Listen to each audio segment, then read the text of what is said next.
Hello. Oh, like this. Hello. Assalamu alaikum. Hello, ladies and gentlemen. Good evening and namaste. Sat Shri Akal. कैसे हैं आप लोग? बढ़िया?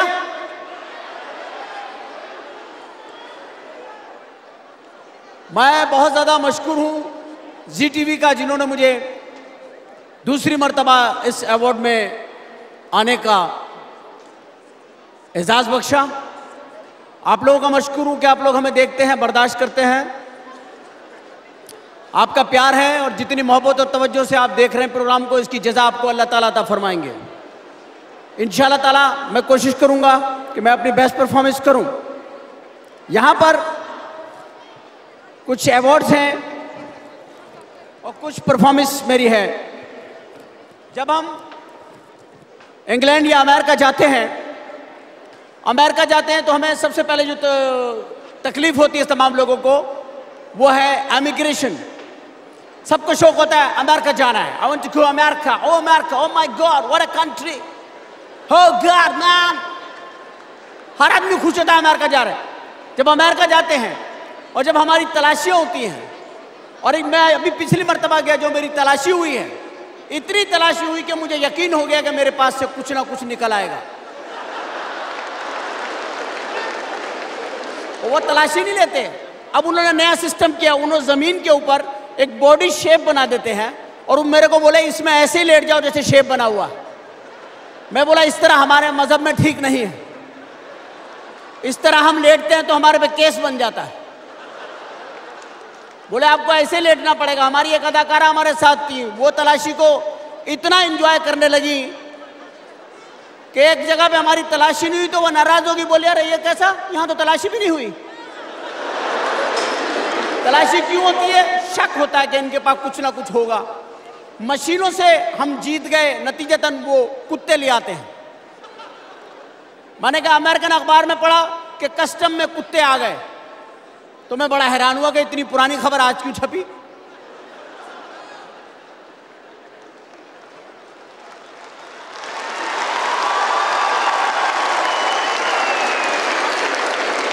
पता चला वो डॉग्स हैं जो ड्रग्स को स्मेल कर लेते हैं। वो कर लेते हैं, वो आते हैं, सामान को सूंघते हैं।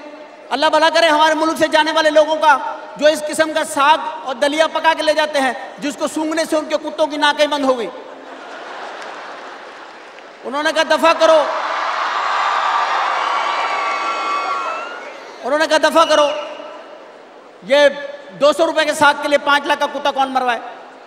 क्योंकि वहां कुत्ते की बड़ी वैल्यू है और कुत्ते भी आम नहीं है। 22-22, 20-20 ग्रेड के कुत्ते हैं।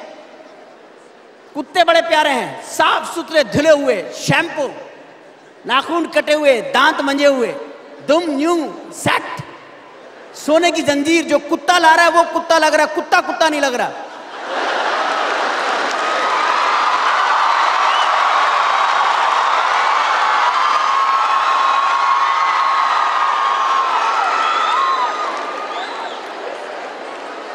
कुत्ता नहीं लग रहा। कुत्ता तो हमारे ही मुल्कों में कुत्ता होता है। हमारे कुत्ते गरीब, बेचारे परेशान, टेंशन। हमारा कोई कुत्ता चैन से नहीं बैठा हुआ, जो जा रहा। आदमी पूछे भाई तुम्हें काहे की टेंशन है?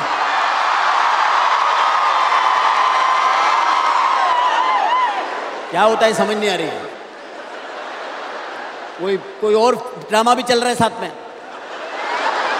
मुझे समझ नहीं आ रही है। क्योंकि यहाँ बड़े स्टार्स बैठे हुए हैं, बड़े स्टार बैठे हुए हैं। किसी की सेशन आती है तो आप बहुत शोर मचाते हैं और आप खुश होते हैं उनको देख करके। बड़े स्टार्स हैं, इनमें बहुत बड़े कदीम स्टार बैठे हुए हैं। यानी कि इतने पुराने अदाकार यहाँ बैठे हुए हैं जिनके ज़माने के इंजन भी बंद हो गए हैं। तो मैं अर्ज ये कर रहा था कि हम डॉग्स के ऊपर बात कर रहे थे कि हमारे कुत्ते तो हैं गरीब से कुत्ते। हमारे कुत्तों की कोई वैल्यू भी नहीं। बेचारे बारिश हुई तो नहा लिए, वरना नहा भी नहीं सकते। कुत्तों के साथ हो भी तो गलत रहा है। कुत्ते बैठे हुए हैं रेडी के नीचे, कोई बंदा खाना खा रहा है, उसने बिला वजह उसको लात मार दी। कुत्ता मुड़ के देख रहा है कि कुत्ता मैं हूं, हरकतें ये कर रहा है, ये क्या है? इसी तरीके से अगर आप देखें तो जमाना चलते चलते आगे चलता है और जमाना चलते चलते बताता है कि वो कहां पहुंच गया। टेलीविजन ने बहुत तरक्की कर ली, इतनी तरक्की कर ली कि अब टेलीविजन की सीरियल इतने पॉपुलर हैं कि लोग अब उनकी वजह से अपनी तकरीबात मंसूख कर देते हैं। हमारे देश में, हमारे मुल्क में, पाकिस्तान में बहुत सारे ड्रामे पॉपुलर हैं। एक ड्रामा मुझे बड़ा पसंद है, सास भी कभी बहू थी। सास भी कभी बहू थी। एक सास ने देखा कि उसकी बहू के कमरे से एक आदमी निकला, दीवार फैलांगी और भाग गया। सास ने देखा, कुछ नहीं बोली, क्योंकि सास भी कभी बहू थी।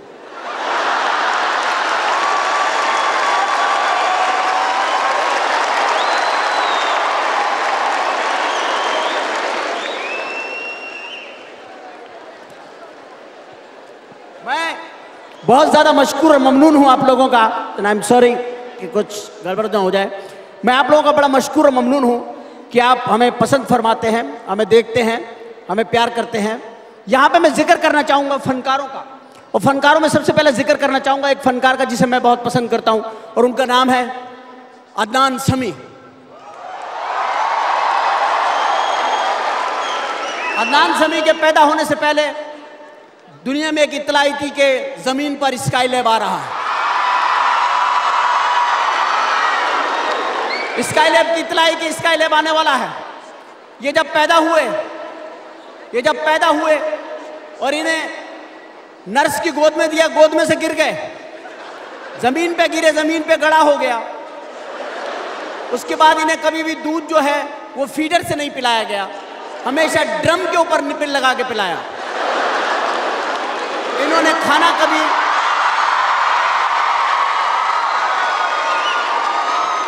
इन्होंने खाना कभी निवालों से नहीं खाया। इन्हें हमेशा इनके नौकर ने कहा, मुंह खोलिए सरकार और फावड़े से ले खाएं। इन्होंने पानी पिया हमेशा ट्यूबवेल से पिया। इनके कपड़े जहां सिले जाते हैं वो दर्जी तंबू सीता है। इनके कपड़े जहां धुलने जाते हैं, उस धोबी ने हमें बताया कि मेरे बच्चे इसकी पतलून में 2-2 घंटे फिरते रहते हैं, रास्ता नहीं मिलता, अंदर एरो बनाए हुए हैं, आगे जाइए, लेफ्ट पे टर्न करे, सीधे जाए, चौरंगी घूम के बाहर निकल जाए। इनकी पतलून की जिप जिस कंपनी ने लगाई है वो लिफ्ट बनाती है। हज़रात, अब पाकिस्तान और हिंदुस्तान के ताल्लुकात बहुत उम्दा होते चले जा रहे हैं, और मेरी ये विश है कि मैंने पिछले प्रोग्राम में कहा था कि दूरी ना रहे कोई, आज इतने करीब आओ, मैं तुम में समा जाऊं, तुम मुझ में समा जाओ। और हम उस दौर में दाखिल हो गए हैं कि हमारी इख्तलाफात दूर हो चुके हैं, और हम इंशाअल्लाह ताला मिलकर काम भी करेंगे। और हम आज हमारा इस प्रोग्राम में जो आने का मकसद है, वो जहाँ पे प्रोग्राम है वहाँ पर आपसे करीब आना भी है। बल्कि मैं ही नहीं, आप भी चाहते होंगे, और आपकी तालियां बताएंगी कि आप चाहते हैं कि दोनों देश आपस के अंदर मिलें और मिलकर बात करें।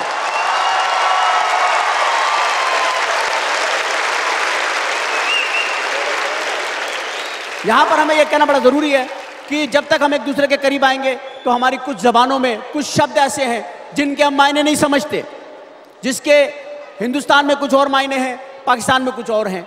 जैसे एक शब्द है, औरतें क्योंकि यहाँ बैठी हुई हैं उनसे मुतालिक है, ख़वातीन दुनिया में बड़ी तादाद में है, और इनकी सबसे बड़ी गुड लक ये है कि ये मरती भी कम है। आप कब्रिस्तान में चले जाएं, 500 कब्रों के बाद एक कब्र आएगी मुख्तारा बीबी, उस पर लिखा होगा उम्र 90 साल, वजह मौत कत्ल, फिर भी मरी नहीं, कत्ल की गई। एक खातून मरी, मरने के बाद उनके दफना कर आए, घर पहुंचे उनके शौहर, तो देखा कि बिजली कड़की आसमान में गई, ताड़ा करके उनके शौहर ने कहा अब पहुंची है। तो बीवियां तो ऐसी होती हैं, लेकिन मैं यहां जिक्र करना चाहूंगा कि कुछ लफ्ज ऐसे हैं जो कि यहाँ कुछ और हैं, हमारे यहाँ कुछ और हैं। अब इंशाअल्लाह ताल्लुकात होंगे तो ये अल्फाज भी क्लियर हो जाएंगे। मिसाल के तौर पे हम बीवी कहते हैं, आप बीवी को हिंदी जबान में कहते हैं स्त्री, आप स्त्री कहते हैं, हम स्त्री आयरन को कहते हैं। मैंने ड्रामे में एक सिचुएशन बनाई थी कि एक हिंदू फैमिली इंडिया से हमारे घर आई, गुप्ता साहब, उनसे हमने पूछा आपको कोई प्रॉब्लम तो नहीं हुई? बोले नो प्रॉब्लम, सब कुछ ठीक हो गया, बस कस्टम वालों ने ज्यादती करी, बड़ी मुश्किल से हम अपनी स्त्री बचा के लाए हैं। घर में बेगम साहबा को मैंने बताया था एक दिन पहले कि हमारी स्त्री जल गई है, खराब हो गई है। वो मुझे बोली कि स्त्री का क्या हुआ? मैंने कहा वो जल गई है। बोले अभी इन्होंने जिक्र किया, इनके पास होगी, ले लो। मैंने गुप्ता जी को बुलाया, मैंने कहा गुप्ता जी आपसे कृपा करके एक गुजारिश है कि आप 5 मिनट के लिए अपनी स्त्री देंगे। बोले आपका दिमाग खराब हो गया, कोई स्त्री देता है क्या? मैंने कहा हमारे यहाँ तो लोग एक दूसरे की स्त्रियां ले जाते हैं। बोला वापस नहीं करते। मैंने कहा 1-1 हफ्ते के बाद करते हैं, 1-1 हफ्ते के बाद करते हैं। बोला मैं तो नहीं दूंगा। मैंने कहा सर ये तो आपस का कोऑपरेशन है, अभी दुकानें बंद है, वरना हमारे यहाँ तो किस्तों पे भी मिलती हैं।